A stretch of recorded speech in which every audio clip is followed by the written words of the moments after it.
Culinary capital dahil sa masasarap nilang lutuin. Lantern capital din dahil sa orihinal, kumukutitap at nagagandahan nilang disenyo ng mga parol. At ngayon, ang Pampanga, opisyal ng binansagan bilang Christmas capital of the Philippines.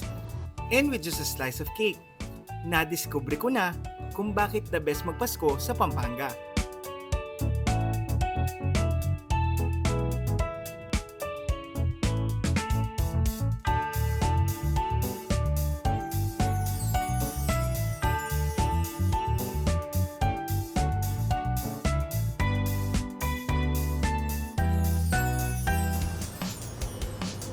Tuwing Pasko, isa sa mga nagpapasaya sa atin ang maliwanag at kumukutitap na ilaw ng parol. Pero ngayon, bubusugin din tayo ng mga parol. Dito kasi sa San Fernando, ang parol pwede ring lasapin. Itong cake na ito, inspired by the famous giant lantern of Pampanga. 2017 nang sinimula ng isang pastry chef ang paggawa ng parol cake. Ngayon, gumawa na ito ng pangalan sa San Fernando at mga kalapit nitong bayan. Maya Paabak Kekongan. My name is Fatima and I'm a pastry chef. Every Christmas, gumagawa kami ng mga specialty desserts like parol cakes. Being a Kapampangan, I want to highlight our province na sa ganito kami kilala. So, we are good in food and also we are good with arts, which is the parol. Hango sa mga paborito nating kainin tuwing Pasko ang flavor ng kanyang parol cake, gaya ng puto bongbong, bibingka, at ang kanilang bestseller, ang tsokolate baterol. Maingat na ginagawa ang sponge cake. Sa paggawa ng sponge ng tsokolate baterol, kadalasan ito ay umaabot daw ng halos 2 oras. Dahil pinapanatili ni Chef Fatima ang slow baking process para makuha ang tamang consistency at mas maging moist ang base ng kanyang cakes. Pagkatapos gawin ng base, bubuuin na ni Chef ang bestseller nilang Christmas cake design. Mag-complement naman kaya ang iba't ibang flavor nito. So, ang gamit namin ay edible printing. So, edible wafer sheet with edible ink, naka-base siya into fondant. At ilalagay natin siya sa taas ng ating cake at lalagyan natin siya ng buttercream icing. Yan, ilalagay lang natin siya sa taas, sir. Sige, isi-center mo lang siya. Yes. Para precise, magkakamukha lahat ng ilalabas na design. Dapat meron siyang base pattern at least. Ito yung mga buttercream natin with food colors. So anong type ng piping itong gagamitin natin? So, ang gagawin natin is gagawa tayo ng small stars hanggang mabuo natin ang big star. Tapos sa isang araw, ilan yung cake na nagagawa ninyo? May mga times na yung order namin ay 100 pieces. So, dahil team of 10 po kami, maabot kami ng madaling araw. So kung team of 10 kayo, Bawat isa sa amin. 10. Wow! Ang parol cake ni Chef Fatima, ipinagmamalaki rin ng kanilang bayan. Dahil first time nga po na may mag-release ng parol cake with parol flavors, yung City of San Fernando po, in-acknowledge ako or yung art ko na pinopromote yung aming province. So gaano ka-importante sa'yo na bilang chef na taga Pampanga ay nakagawa ka ng ganitong klaseng pagkain? Naha-highlight ko yung tourism namin at saka yung food namin dito sa Pampanga. Being someone na nag-i-innovate ng mga recipes or ng food para ma-highlight ang isang lugar. So bakit sa simpleng cake kagaya nito, importante na maiparamdam natin yung diwa ng Kapaskuhan? Parang ang sarap sa feeling kasi yung itsura niya, pang Christmas, yung flavor niya, pang Christmas. Tapos pag nagbigay ka ng ganito sa isang tao, it's like you're giving the presence of Christmas. Lalo na, syempre, alam naman natin, nagkaroon ng pandemic, tapos madami na din like mga naging pagsubok yung year na 2023. At pag magdaing ka ng makulay, Mas so parang magiging masaya ang buhay. looking forward tayo no, na maging maganda yung pasok sa atin ng susunod na taon. Yes, that's true. Naku, Chef, sana medyo lumapit naman itong disenyong ginawa ko dyan sa inyong parol, ano? Oo naman, sir. Pwede ka na maging cake artist din. Wow, galing kay Chef yan, no? So ano pang inaantay natin? It's Sticky Man time.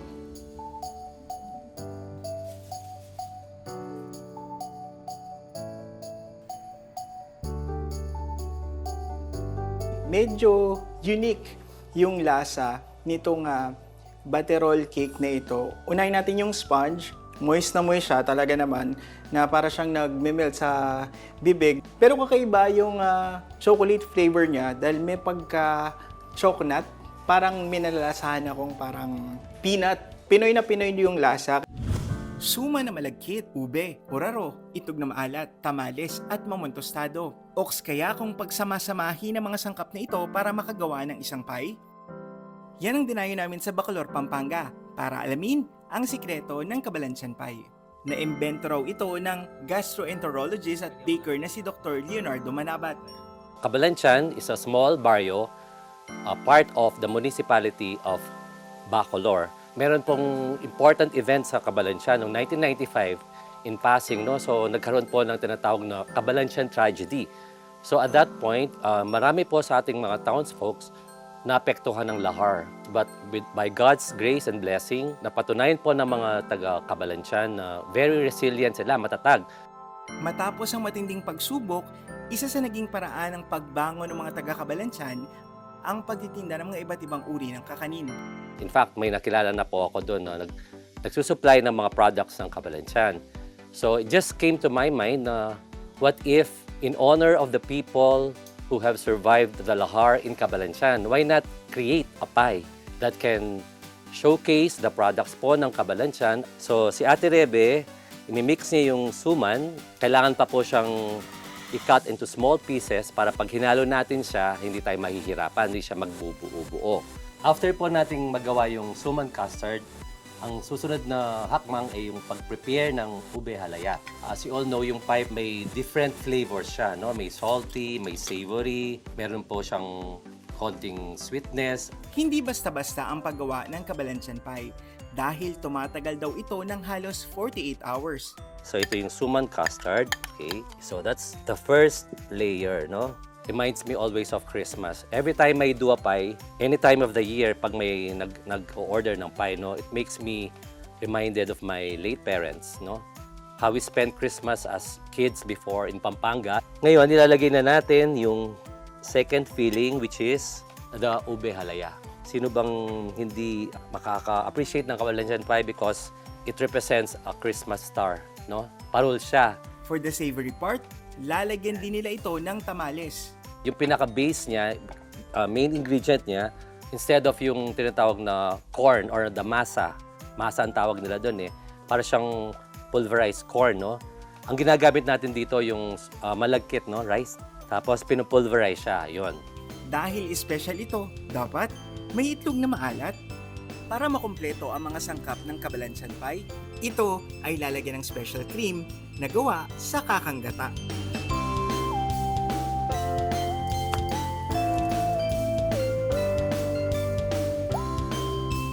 Very Christmassy yung lasa niya. Very festive na talaga nga namang pwedeng-pwedeng ihanda sa nalalapit na araw ng Kapaskuhan. Nakakatawang isipin na sa isang bayan lamang matatagpuan yung mga sangkap nito at makakabuo ng ganitong delicacy na pwedeng maipagmalaki dito sa Pampanga. Mula Bacolor, punta naman tayo sa Arayat, Pampanga para sa special na dessert na kung tawagin ay kapit. Nagmula raw ang recipe na ito ni Nina sa kanyang Mami Luvi. Sabi nga nila, madalas ang masarap na pagkain, sa bahay mo lang makakain. Gawa siya ng mother ko, si Mami Luvi. Siya po yung nag-umpisang gumawa nito. Ginagawa niya lang to para sa pamilya at sa mga kaibigan niya pag meron siyang mga kaibigan na gustong makatikim ng mga ginagawa niyang dessert. Ito yung pinaka-special niyang dessert na ginagawa, ang special kapit. Noong 1995, umuwi kami dito sa Pampanga ng mga anak ko. Tapos 1998, nag-start ulit ako ng gumawa ng mga kakanin. Nagpapa-order ako pa konti-konti. Mahalaga siya sa akin dahil yan ang binuhay namin ng mga anak ko, lalo na siya ngayon. Nagbalik na dito sa Pilipinas. Bilang OFW na nag-for good na dito sa Pilipinas, kailangan ko ng daily income na masasabi ko talaga na hindi mawawala. Kasi ang pagkain kasi, palaging nandyan yan So, dati ko pang pinupush si Mami na gawin niya niyang business. Ang pinaka-special dito, yung paano namin siya i-present sa bilao. Yung pag ibinigay mo siya sa pagbibigyan mo, yung presentable siya. Tsaka sigurado magugustuhan hindi lang sa lasa, pati sa itsura niya. Ginawa namin siya na parang hugis parol para nga mas maganda at mas mukhang katakam-takam. Ngayon ay magpapaturo tayo kay Miss Nina kung paano magluto nitong kapit. Ano po ba yung mga uunahin nating na ingredients? Uunahin natin yung water, Ano pong susunod? yung kakanggatak. Yan, fresh talaga yan. Kasi may ibang lasa yung fresh na coconut milk kumpara dun sa mga powder na nabibili or nasa lata. Susunod tong malagkit powder. So, para din Glutinous sa rice. Glutinous rice. Matapos ang kumulang 1 minutong continuous na paghahalo ng mga sangkap, isasalin na ito sa steamer ng 15 minutes. Matapos nga yung 15 minuto na pagsisteam at 10 minuto na pagko-cool down, ngayon ay tuturuan naman tayo ni Miss Nina kung paano ito palamanan. So paano po ba yung gagawin natin dito? So mag-start tayo na i-spread natin yung ube halaya. Spread lang natin siya ng pahaba. Bakit nga po ba kapit yung itinawag natin dito sa kakaning ito? Yung mga una namin ginamit na flour or harina is katulad ng cassava flour. Pag ni-roll mo siya, hindi siya kakapit, humihiwala yung feeling niya or yung palaman niya sa pinaka-base niya. Nung nag-try kami ng glutinous powder, doon dahil mas malagkit siya, kumakapit siya. Kaya tawag namin sa kanya na kapit. Ngayon naman, ilalagay na ang kanilang homemade langka jam. So ngayong nakalagay na dyan yung ating mga palaman, Iro-roll na natin siya na parang sushi. at para maging feast for the eyes, ilalatag na ang kapit sa bilao para magmukhang parol. Ang kukumpleto at mas lalo pang magpapasarap sa kanilang kapit ay ang specialty.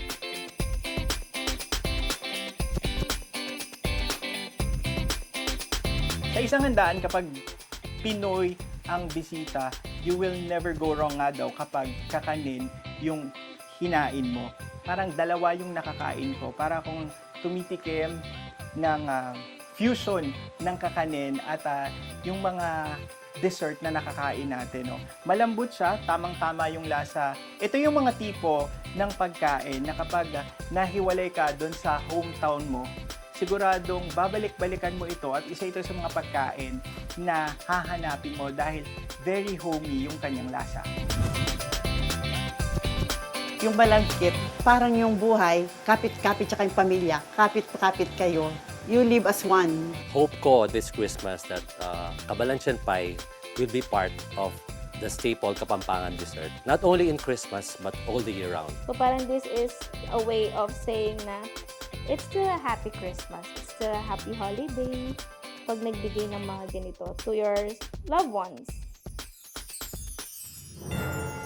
Ang ating mga kababayan sa Pampanga, hindi lang sa makukulay na palamuti, gaya ng parol, ipinapaalala ang saya at diwa ng Pasko. Maging sa masasarap na pagkain na may espesyal at tatak Pilipinong sangkap. Naibahagi nila ang kanilang kwentong nilahukan ng galing, pagpupursigi, at pagmamahal. Ako si JM Encinas ng GMA Integrated News para sa DigiDocu.